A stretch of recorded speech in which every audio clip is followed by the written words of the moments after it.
मसुरीजवळ पोचल्यानंतर आमचा पहिला थांबा होता तपकेश्वर महादेव मंदिर. हे मंदिर भगवान शंकराला समर्पित आहे आणि इथली खास गोष्ट म्हणजे नैसर्गिकरित्या शिवलिंगावर टपकणारं पाणी. इथली शांतता, गुहेमधलं वातावरण आणि भोवतालचा निसर्ग खूप आध्यात्मिक अनुभव देतो. यानंतर आम्ही भेट दिली रॉबर्स केव्हला. पूर्वी दरोडेखोर इथे लपण्यासाठी ही जागा वापरत, म्हणून या ठिकाणाला हे नाव पडलं. थंड पाण्यातून चालत जाणं, दोन्ही बाजूंनी उंच खडक आणि मध्ये वाहणारा प्रवाह, हा अनुभव खरंच भन्नाट आहे. आजचा दिवस आम्ही सुरू केलेला पहाटे दिल्लीवरून. दिल्ली ते मसुरीचा प्रवास साधारण 7 ते 8 तासांचा आहे. दिवसाच्या शेवटी आम्ही पाहिलं मसुरी लेक. फोटोग्राफीसाठी आणि शांत बसण्यासाठी ही टुरिस्ट प्लेस आहे, जिथे एंट्री फीसुद्धा आहे.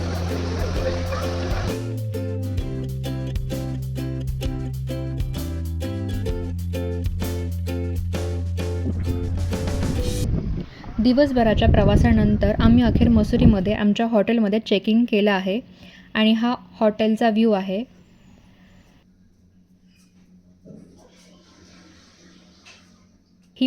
ही मी विंडो ओपन करते आणि समोर दिसतात हिरव्यागार डोंगर, थंडगार हवा.